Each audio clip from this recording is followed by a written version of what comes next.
नमस्ते आप सभी को। आज के वीडियो में हम बात करेंगे मदरबोर्ड्स के बारे में। तो मदरबोर्ड जो होते हैं ये जो हम नॉर्मली ख़रीदते हैं बाज़ार से, उनको कहा जाता है एटीएक्स मदरबोर्ड्स। एटीएक्स के अलावा कुछ और टाइप्स के भी मदरबोर्ड आते हैं, कुछ और अलग तरह के भी मदरबोर्ड्स आते हैं, तो उनके बारे में भी साथ में बात कर लेते हैं। तो जो एटीएक्स मदरबोर्ड है, तो एटीएक्स का फुल फॉर्म होता है एडवांस्ड टेक्नोलॉजी एक्सटेंडेड।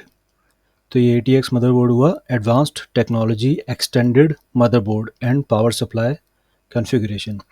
तो ये एटीएक्स क्या है? एक स्टैंडर्ड्स है, इंडस्ट्री वाइड स्टैंडर्ड्स। तो कुछ नियम कायदे हैं, कुछ स्पेसिफिकेशंस हैं जो कि सारी कंपनीज को माननी पड़ेगी जब वो मदरबोर्ड बनाएं। जैसे कि उनके स्क्रूज कितनी दूरी पे होने चाहिए और मदरबोर्ड की साइज़ कितनी होनी चाहिए, साइज़ के हिसाब से उसमें एक्सपेंशन स्लॉट्स या फिर रैम के स्लॉट्स कितने होने चाहिए, और पावर सप्लाई के जो नियम है वो हर मॉडल के हिसाब से क्या पावर सप्लाई की कॉन्फ़िगरेशन होगी, क्या पावर सप्लाई की वैल्यू होगी। तो वो सब के जो हैं स्पेसिफिकेशंस, उस सब के जो मापदंड हैं वो जो हैं वो तय करके और फिर ये स्टैंडर्ड्स बनाए गए हैं। तो ये स्टैंडर्ड जो हैं ये अलग अलग तरह के हैं। जैसे एटीएक्स के अंदर micro ATX, mini ATX, extended ATX, flex ATX, इस तरह के आते हैं। और इसी तरह से क्या है, और भी कुछ स्टैंडर्ड है। तो एटीएक्स के अलावा जो एक और तरह का स्टैंडर्ड है वो है S T x, socket technology extended. और साथ ही मैं आपको ये भी बता दूं, जो ये एटीएक्स वाले जो मदरबोर्ड्स हैं इनमें पावर सप्लाई यूनिट जो है उनका भी स्टैंडर्ड होता है, इसीलिए इसको बोला जाता है advanced technology extended motherboard and power supply configuration specification या फिर स्टैंडर्ड। तो ये मदरबोर्ड और पावर सप्लाई के स्टैंडर्ड्स हैं, उनके स्पेसिफिकेशंस हैं। तो इनमें जो आपको पावर सप्लाई यूनिट लगेगी वो भी एटीएक्स के हिसाब से लगेगी या फिर आईटीएक्स के हिसाब से या एसटीएक्स के हिसाब से। तो वो पावर सप्लाई और मदरबोर्ड दोनों के अंदर ये एटीएक्स, आईटीएक्स, एसटीएक्स वाली जो टर्मिनोलॉजी है वो चलती है। तो उसमें साइज़ और पावर आउटपुट के जो स्पेसिफिकेशंस हैं वो इंक्लूडेड होते हैं। इसमें भी हम एक मदरबोर्ड जो है वो डिस्कस करेंगे आगे जाके। और एटीएक्स और एसटीएक्स के अलावा एक और जो आता है, जो एसटीएक्स से तो ज़्यादा ही काम आता है, एटीएक्स तो काफ़ी इंडस्ट्री वाइड स्टैंडर्ड है, बहुत ज़्यादा काम आता है। उसके अलावा जो सेकंड नंबर पे जो आता है वो है आईटीएक्स। आईटीएक्स जो है फॉर्म फैक्टर, उसका फुल फॉर्म है इंफॉर्मेशन टेक्नोलॉजी एक्सटेंडेड। और इंफॉर्मेशन टेक्नोलॉजी एक्सटेंडेड जो motherboard and power supply unit configuration है, ये ज़्यादातर जो कंज्यूमर्स काम में लेते हैं वो मिनी आईटीएक्स या नैनो आईटीएक्स काम में लेते हैं। इन दोनों में भी मिनी आईटीएक्स जो है वो ज़्यादा खरीदे जाते हैं, उनका ज़्यादा काम आता है। तो जैसे जैसे हम आगे बढ़ेंगे इनकी साइज़ और इनके जो कॉन्फ़िगरेशन है, स्पेसिफिकेशंस है, वो भी हम डिस्कस करते जाएंगे। तो शुरुआत एटीएक्स से ही करते हैं। एटीएक्स में जो सबसे ज़्यादा जो काम आता है वो सिंपल जो एक माइक्रो एटीएक्स जो आता है वो काफ़ी पॉपुलर है। तो इसमें आपको जो साइज़ मिलेगी मदरबोर्ड की वो स्टैंडर्ड साइज़ है 9.6 इंच बाय 9.6 इंच। और साथ ही माइक्रो एटीएक्स मदरबोर्ड्स में आपको ज़्यादा से ज़्यादा 4 एक्सपेंशन स्लॉट्स मिलेंगे, 4 पीसीआई एक्सपेंशन स्लॉट्स। तो यही स्टैंडर्डाइजेशन का मतलब होता है। इसका मतलब ये है कि एक इंडस्ट्री वाइड स्टैंडर्ड बना दिया है। जो भी मदरबोर्ड मैन्युफैक्चर करने वाली कंपनियां हैं तो उनके लिए बना रखा है कि आप इस साइज़ के जो मदरबोर्ड्स हैं इस स्पेसिफिकेशन के, उसमें आप ये काम कर सकते हैं और मैक्सिमम इतना कर सकते हैं। तो इसके अंदर एक्सपेंशन स्लॉट्स का मैक्सिमम जो काउंट है वो 4 रहेगा, और साथ ही साथ रैम के जो स्लॉट्स हैं वो भी मैक्सिमम ज़्यादा से ज़्यादा जो 4 रहेंगे, लेकिन ज़्यादातर जो मार्केट में आप देखेंगे वो 2 वाले होंगे। कम ही होते हैं जिसमें आपको 4 मिल जाएँ, लेकिन मिल जाते हैं। कई मॉडल्स में आपको 4 रैम स्लॉट भी मिल जाते हैं, लेकिन कॉमनली 2 आपको दिखते हैं ज़्यादातर जो माइक्रो एटीएक्स में दिखेंगे आपको। तो इसमें 4 रैम स्लॉट्स और 4 एक्सपेंशन स्लॉट्स मिलेंगे ज़्यादा से ज़्यादा, और इसकी साइज़ रहेगी 9.6 inch by 9.6 inch. Micro ATX छोटी साइज़ होने के बावजूद भी गेमिंग के अंदर भी अच्छी परफॉर्मेंस दे देते हैं, और काफ़ी जो गेमर्स हैं वो माइक्रो ATX यूज़ करते हुए भी अपने गेमिंग चैनल्स और अपना जो पूरा गेमिंग सेटअप है वो अच्छे से चला पाते हैं। माइक्रो ATX मदरबोर्ड्स को आप गेमिंग के लिए भी यूज़ कर सकते हो, और अपने डेली के काम, एडमिनिस्ट्रेटिव काम या आपके कोडिंग या फिर आपकी एक्सेल पे काम चलता है या ब्राउजिंग पर्पस के लिए काम करते हैं, तो वो सारे काम जो हैं वो आप माइक्रो ATX मॉडल पे भी आराम से कर सकते हैं। तो अब आगे बढ़ते हैं मिनी ATX पे। मिनी ATX में आपको मिलेगा सिंगल एक्सपेंशन स्लॉट और 2 रैम के slots, 2 dim slots. RAM slot को डिम स्लॉट भी कहा जाता है, DIMM, dual inline memory module. तो 2 आपको मैक्सिमम, ज़्यादा से ज़्यादा 2 आपको रैम के स्लॉट मिलेंगे, 2 रैम लगा पाएंगे ज़्यादा से ज़्यादा, और एक्सपेंशन जो PCI एक्सपेंशन स्लॉट जो मिलेगा वो आपको एक ही मिलेगा इसमें। मिनी ATX के जो मदरबोर्ड्स हैं इनकी ज़्यादातर आपको जो साइज़ मिलेगी वो मिलेगी 5.9 inch by 5.9 inch. Mini ATX motherboards को डिज़ाइन किया गया था मोबाइल ऑन डेस्कटॉप टेक्नोलॉजी के हिसाब से, ताकि ये जो कम पावर वाले जो CPUs होते हैं, जो कि कम हीट जनरेट करते हैं, कम गर्मी जनरेट करते हैं, जो कि जल्दी गर्म नहीं होते हैं, ज़्यादा गर्म नहीं होते हैं, और उनको जो है इन मिनी ATX मदरबोर्ड्स पे लगाया जा सके। तो ये जो मिनी ATX मदरबोर्ड्स हैं ये काम आते हैं जैसे कि होम थिएटर का कोई PC हो गया या इन कार PC। अब हम आते हैं एक्सटेंडेड ATX मदरबोर्ड पे। एक्सटेंडेड ATX मदरबोर्ड्स सारे मदरबोर्ड्स में सबसे बड़े मदरबोर्ड्स होते हैं। ये इनकी साइज़ जो होती है वो 12 इंच बाय 13 इंच की होती है, या फिर उससे भी कई बार बड़ी होती है। तो इसमें जो आपको रैम स्लॉट मिलते हैं वो आपको कम से कम 4 रैम स्लॉट तो मिलेंगे ही, और 4 से ज़्यादा 8 रैम स्लॉट भी मिल जाते हैं। साथ ही साथ कई एक्सटेंडेड ATX मदरबोर्ड्स में आपको ड्यूअल सॉकेट मिलते हैं प्रोसेसर लगाने के लिए, तो आप 2 प्रोसेसर भी लगा सकते हैं, और वो प्रोसेसर, वो सॉकेट्स जो हैं वो सपोर्ट करते हैं 4 से 8 मेमोरी चैनल्स। तो नॉर्मली हम जो मदरबोर्ड्स खरीदते हैं वो आप जब स्पेसिफिकेशन पढ़ते होंगे तो उसमें देखते होंगे ड्यूअल चैनल सपोर्ट, तो ड्यूअल मेमोरी चैनल सपोर्ट लिखा होता है। तो वो ड्यूअल चैनल सपोर्ट करते हैं ज़्यादातर मदरबोर्ड्स, ऑलमोस्ट सारे ही मदरबोर्ड्स। लेकिन कुछ एक स्पेशल मदरबोर्ड्स होते हैं वो क्वाड चैनल भी सपोर्ट करते हैं, लेकिन जो आपके एक्सटेंडेड ATX है वो क्वाड चैनल सपोर्ट करेगा या फिर 8 चैनल ऑक्टा चैनल सपोर्ट भी करेगा, ऑक्टा मेमोरी चैनल सपोर्ट। तो 8 मेमोरी चैनल्स भी वो सपोर्ट करेगा। तो एक्सटेंडेड ATX थोड़े बड़े होते हैं, बड़े कामों के लिए काम आते हैं, या फिर कई जो गेमर्स होते हैं या फिर हैवी काम करने वाले, या फिर ज़्यादा पैसे वाले जिनको थोड़ा शौक होता है, तो वो भी एक्चुअली सिर्फ शौक वाले नहीं, कुछ जो एडिटिंग करने वाले लोग होते हैं वो भी ये एक्सटेंडेड ATX मदरबोर्ड लेते हैं, बिकॉज़ उनकी एडिटिंग की जो रिक्वायरमेंट होती है वो काफ़ी ज़्यादा मेमोरी कंज्यूम करती है, काफ़ी प्रोसेसिंग पावर भी लगती है। जब काफ़ी हैवी जो एडिटिंग के काम होते हैं वो कर रहे होते हैं, काफ़ी हैवी रेंडरिंग के काम, एनिमेशन के काम और वो सब जो किए जाते हैं, तो उन केसेस में एक्सटेंडेड ATX वाले मदरबोर्ड्स ही लगते हैं, क्योंकि वो एक बहुत बड़े स्केल वाली जो प्रोडक्शन जो हाउसेस होते हैं उनकी जब फ़िल्में बनती है तो वो जो कंप्यूटर्स होते हैं वो इसी तरह के कंप्यूटर्स होते हैं जिनमें काफ़ी ज़्यादा मेमोरी लगी हुई होती है।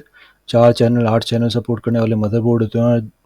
हो सकता है 2-2 प्रोसेसर लग रहे हों, या फिर एक प्रोसेसर भी लगा होगा तो वो काफ़ी ज़्यादा हाई एंड प्रोसेसर होगा। इसमें एक्सपेंशन स्लॉट्स भी काफ़ी ज़्यादा मिलते हैं। एक्सटेंडेड ATX के अंदर नॉर्मली 12/13 का रहता है, लेकिन आप देखेंगे कई बार ये क्या है 12/10.1 से लेकर 12/10.7 इंच के भी कुछ एक मदरबोर्ड्स आते हैं। तो स्टैंडर्ड जो आपको मिलेंगे वो तो 12 इंच बाय 13 इंच के मिलेंगे, लेकिन उसके अलावा कुछ एक हैं ऐसे मॉडल्स जो कि 12 बाय 10.1 इंच से 12 बाय 10.7 इंच के बीच के भी कुछ एक मिलते हैं, लेकिन उसमें जो है स्क्रू होल्स जो हैं वो हो सकता है डिफरेंट हो अपने कैबिनेट से। तो एक्सटेंडेड ATX जो स्टैंडर्ड स्पेसिफिकेशन वाला है, उसके अंदर आपके कैबिनेट के अंदर जो स्क्रू लगाने वाली है उनसे मैच कर जाएंगे वो। और अब हम आते हैं फ्लैक्स ATX पे। ATX के अंदर जो अब अगला मॉडल जो आता है वो है फ्लैक्स ATX। फ्लैक्स ATX जो स्पेसिफिकेशन है उसकी साइज़ है 9 इंच बाय 7.5 इंच, और इसके अंदर जो स्पेसिफिकेशन में दे रखा है वो ये है कि इसमें 3 एक्सपेंशन स्लॉट से ज़्यादा नहीं हो सकते। ज़्यादा से ज़्यादा 3 एक्सपेंशन स्लॉट, उससे ज़्यादा बिल्कुल भी नहीं। और इसके अंदर जो रैम स्लॉट हैं वो 1 या फिर 2, उससे ज़्यादा नहीं। ज़्यादा से ज़्यादा 2 रैम स्लॉट मिलेंगे या फिर सिर्फ 1 ही मिलेगा। तो ये फ्लैक्स ATX जो मदरबोर्ड्स होते हैं ये काफ़ी छोटे फॉर्म फैक्टर के लिए और कम पावर के लिए बने हुए होते हैं, तो इसलिए ये ज़्यादा खरीदे भी नहीं जाते, ज़्यादा काम नहीं आते। कुछ स्पेशल जो किसी का यूज़ है तो उस केस में वो इंसान फ्लैक्स ATX लेगा। उसको लो पावर काम करना है, कम काम करना है, कोई स्पेसिफिक पर्पस के लिए काम चाहिए, उस केस में ये फ्लैक्स ATX मदरबोर्ड काम आते हैं।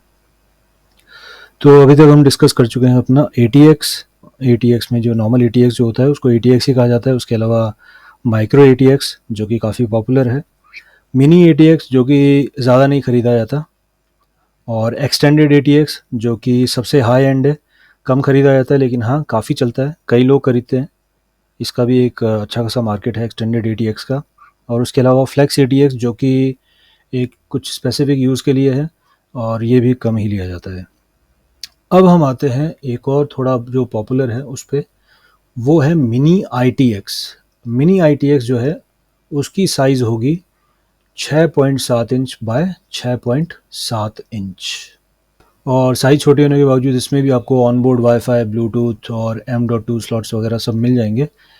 मिनी ITX के अंदर जो आपको ज़्यादातर जो रैम स्लॉट्स मिलेंगे वो आपको 2 रैम स्लॉट्स ही मिलेंगे, बिकॉज़ इसमें ये भी क्या है, छोटे कैबिनेट्स के लिए बने हुए हैं, तो छोटी जगह में फ़िट होने के लिए बने हुए छोटे-छोटे मदरबोर्ड्स हैं, और इसके अंदर ज़्यादा रैम स्लॉट्स लगाना पॉसिबल नहीं हो पाता है, क्योंकि फिर वो और चीज़ें जो हैं वो नहीं हो पाएगी। तो इसमें आपको 2 रैम स्लॉट्स मिलेंगे ज़्यादातर, और उसके अलावा आपको M.2 स्लॉट भी मिल जाएगा साथ में। और ITX में ही अगला जो मॉडल आता है वो है नैनो ITX। नैनो ITX भी एक काफ़ी कम काम आने वाला मदरबोर्ड है, जिसकी की साइज़ होती है 4.7 इंच बाय 4.7 इंच। ये जो मदरबोर्ड है ये काम आता है कुछ स्पेसिफिक डिवाइसेस के अंदर, ये कंप्यूटर के हिसाब से नहीं है। ये बनता है अपने सेट टॉप बॉक्स जो बने होते हैं ना उसके लिए, या फिर मीडिया सेंटर्स होते हैं, कार के जो स्पेशल कुछ कंपोनेंट्स होते हैं, पीसीज होते हैं उसके लिए, या फिर कुछ जो काफ़ी पतली डिवाइसेस होती है उनके लिए बनते हैं ये नैनो ITX मदरबोर्ड। और इनके अंदर जो स्लॉट्स होते हैं वो होते हैं 100 डिम के लिए। तो ये डिम स्लॉट नहीं होगा, इसमें 100 डिम होगा। 100 डिम जो होता है वो लैपटॉप वाली रैम के लिए होता है। डेस्कटॉप की रैम बड़ी आती है और लैपटॉप की रैम जो है वो थोड़ी छोटी साइज़ की होती है, कम पावर वाली। तो इसमें जो नैनो ITX में जो स्लॉट अगर होगा रैम का तो वो सोडियम वाले के लिए होगा, सोडियम रैम, जो कि लैपटॉप वाली रैम होती है। और जैसा कि मैंने कहा ये नॉर्मली कंप्यूटर के लिए नहीं, ये कम पावर कंजम्पशन वाले मदरबोर्ड्स हैं, जिनका स्पेसिफिक पर्पस है डिजिटल एंटरटेनमेंट वाली जो डिवाइसेस होती है, जैसे कि digital video recorder, set top box, उनमें ये काम आने वाले मदरबोर्ड्स हैं। अब एक आखिरी और मॉडल आ जाता है मिनी STX। STX होता है सॉकेट टेक्नोलॉजी एक्सटेंडेड। ये भी एक कम ही काम आने वाला मदरबोर्ड है। इनकी साइज़ होती है 5.8 इंच बाय 5.5 इंच। ठीक है, मैं दोबारा बता दूँ, 5.8 inch by 5.5 inch.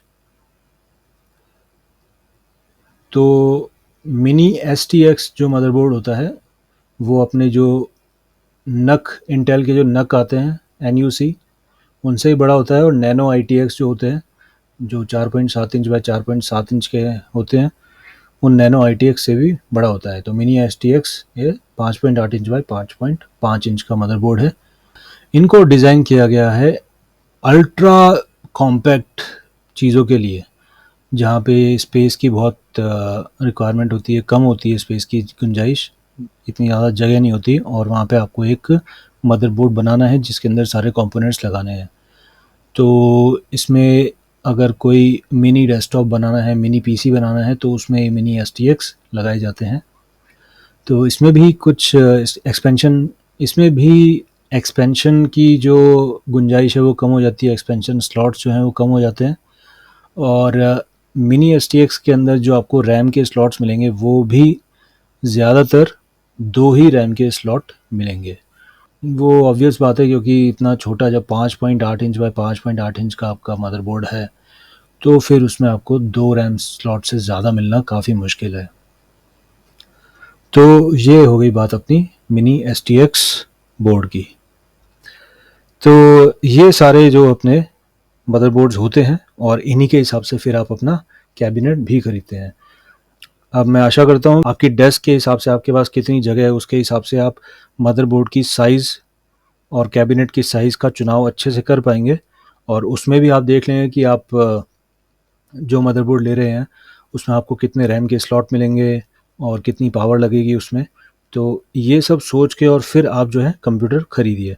Computer normally लोग बिना ज़्यादा सोचे समझे खरीद लेते हैं, लेकिन आप थोड़ा सा प्लान करिए, क्योंकि ये इतने जो मॉडल्स बने हैं इनकी साइज़ स्पेसिफिकेशन अलग अलग है, इनके इन्हीं साइज़ के अंदर अलग अलग मॉडल आते हैं जो सेम, मान लीजिए एक कोई माइक्रो ATX है, उसके अंदर किसी में 2 रैम स्लॉट हैं और किसी में 4। तो इसीलिए कि भाई आपको स्पेस ज़्यादा नहीं है, लेकिन फिर भी वो मदरबोर्ड जो है वो आपको 4 रैम की ऑप्शन दे रहा है। तो ज़बरदस्ती आप फुल ATX पे मत जाइए, आपको माइक्रो ATX ले लेना चाहिए, लेकिन उसमें आप मदरबोर्ड ऐसा ढूंढिए जिसमें आपको 4 रैम के स्लॉट मिल जाएँ और आपको रैम में समझौता नहीं करना पड़े, इवन दो आपके पास स्पेस की कंस्ट्रेंट है। तो इस तरह से आप जो है थोड़ा-सा मदरबोर्ड के अंदर जो अलग-अलग मॉडल्स हैं, इनके बारे में थोड़ा रिसर्च करिए खरीदने से पहले, और उसके हिसाब से फिर जो कॉन्फ़िगरेशन और जो साइज़ आपको ठीक लगे, वो फिर आप फाइनलाइज़ करके अपने बाकी के कंपोनेंट्स जो हैं, उनको भी डिसाइड करिए।